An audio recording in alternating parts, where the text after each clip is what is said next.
Hey there, this is Brian Goulet of the Goulet Pen Company and InkNouveau.com.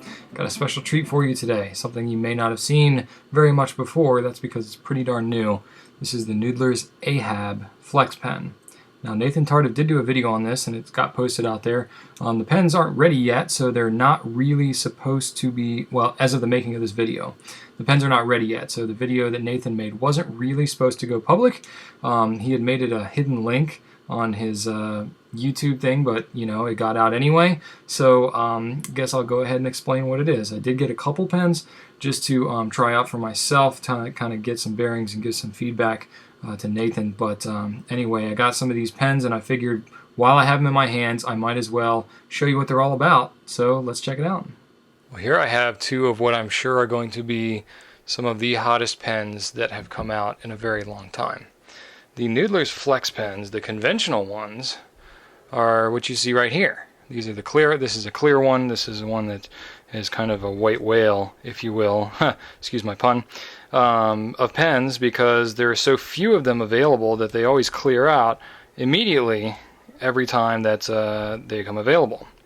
Now, these pens are based off of the same body style as the regular non-flexible nib Noodler's piston fill pens. The old ones.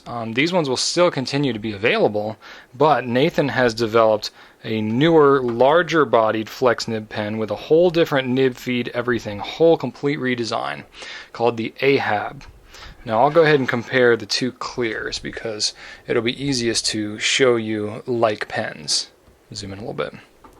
Okay, here are the two pens. Okay, you can see just by looking at the two that the Ahab is quite a bit larger in terms of its diameter. The length is not too significant of a difference, but the diameter is just a huge difference. Okay, and then you got the clip too. The regular straight clip is on the smaller pen, but the Ahab has this really big, kind of fat, wavy looking thing, really kind of a interesting looking clip. Definitely makes it stand out and makes it unique.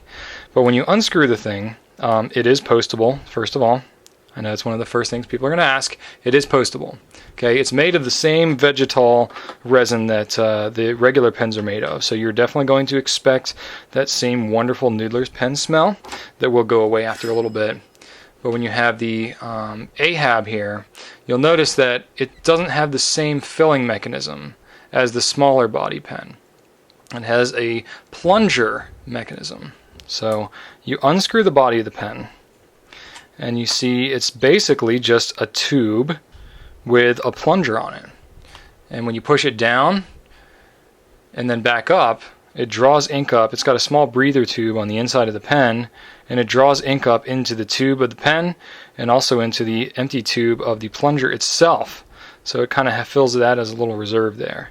It's really an interesting mechanism. It's incredibly simple, and one of the coolest things about it is that to clean it and disassemble it, all you do is unscrew it. You can see the breather tube right there, which the breather tube, you can just pull it right out with your fingers and put it right back in. And the plunger just unscrews right there, and you can actually twist and remove the whole nib and feed section together. The pen is just amazingly simple and easy to clean, which is a big plus. Now, one of the biggest differences, aside from the size that you're going to see with these pens, is the nib. The nib itself is quite a bit larger on the Ahab than it is on the regular pen. There they are side by side. So, but even though the nib is much bigger on the Ahab, you're going to get about the same degree of flex on both pens. So, you know, don't think that just because this is a significantly larger nib that the thing's going to flex out to 6 millimeters or anything like that. It's not. It's about the same.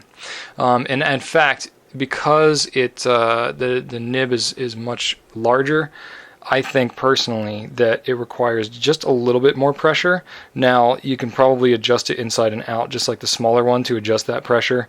So, you know, don't expect maybe a significant degree of difference in the writability of the two, other than the fact that, you know, this one pen is much larger and therefore will probably be easier to hold and write with for some of you larger-handed individuals like myself than it would be for the other Flex pen.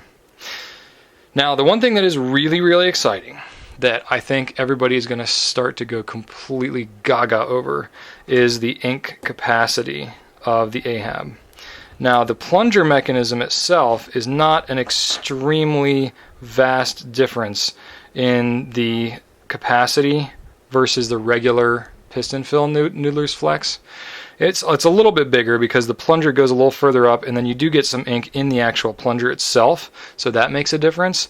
But the biggest difference that you can have with the Ahab is you can actually take and unscrew the plunger and just pull it and the breather tube off altogether, slap a little silicone grease around these threads, and you can fill the entire gigantic body with ink. Now, personally, as of the making of this video, I have not tested it yet other than just with water. I haven't actually tried to write with it with ink.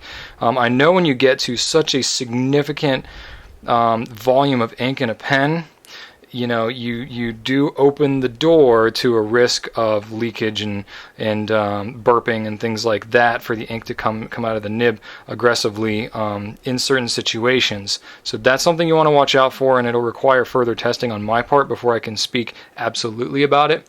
But I will say that I did do a volume test on the Ahab pen, and it will hold about 5.5 milliliters of ink in the body of this pen if you convert it to an eyedropper, and that is just an insanely enormous volume of ink, but something that is very, very handy in a flex pen, because a flex pen will consume more ink and consume it at a faster rate than your conventional pen will. So we've got the clear Ahab as of right now, and we've got the lapis blue, which is came out in a regular Noodler's pen style in the last go around back in June of 2011. It was the second hottest color only to the clear, but this blue with the white striations in it, really nice looking. It's not translucent or anything like that, it's completely opaque, but it's got that same plunger fill mechanism on the inside. I just filled it with water, that's why it's all wet like that. Now, the one thing I do want to point out, the O-ring that's used on the inside of these plungers tends to stick, especially for the first time that you use it, because it's such a snug fit in there. So it may kind of stick just a second when you go to push the plunger down. Just give it a firm push. You'll break that seal on the plunger on the O-ring there, and then it'll continue to operate as normal. So a little stickage is normal, and it's not going to affect the long-term performance of the pen. So I hope this is something that is able to help you out. I'm not going to get to a writing test on this video because it's already getting long enough. I will do a writing test in further videos. The one last point that I did want to touch on, Nathan has mentioned in his video and has reiterated to me on the phone that the machining that's done on these feeds, they have leftover oils that are left from the machines when doing these feeds that will need to be flushed out the first time you use the pen. So what I recommend is to either flush it really, really good with water for several minutes, of either moving that plunger up and down, or what I did is I used just a tiny, tiny bit of dish soap, like a Dawn dish detergent, in my water, diluted it just to get a little surfactant in there, flush it over and over and over again, and then I flush it with clear water, and then the thing is ready to ink up and ready to go. But I do want to make you aware of that if you don't flush the pen like that, you may have some skipping and stuff like that happens from the oils and stuff that are left on that feed. But other than that, there's really not too much you need to worry about with these pens as far as maintenance and upkeep, because they're just so simple. And I'm excited to see more of these things begin to come available here. It's probably going to start to be around mid-October of 2011 when these things start to come out. If you're watching this video after that, hopefully you were just drowning in Ahab Flex pens and you can easily get one. In the past, the Noodler's Flex pens have been kind of a problem in terms of being able to get enough supply.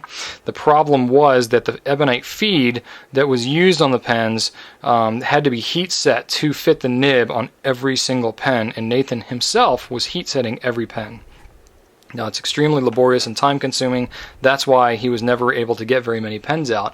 But he has got a new feed mechanism on his regular Flex pens and the Ahab pens, so he will not be heat setting every single one of these nibs like previously. So there should be a greater volume of them available. Let's hope that by the time this video gets out there and you've heard of this pen, that you will be able to get your hands on them. But we're all doing the best we can to be able to get them. So hope you enjoy this little tour of the Flex pens. So I know you're probably really excited now about the Ahab Flex pens. As of the making of this video, you're going to have to wait a little bit, but down the road, maybe you won't have to. Hopefully Nathan will be able to get a sufficient quantity of these, much more so than has been in past Flex pen releases. As always, if you have any questions, you can always shoot me an email at brian@gouletpens.com. Thanks a lot, and right on.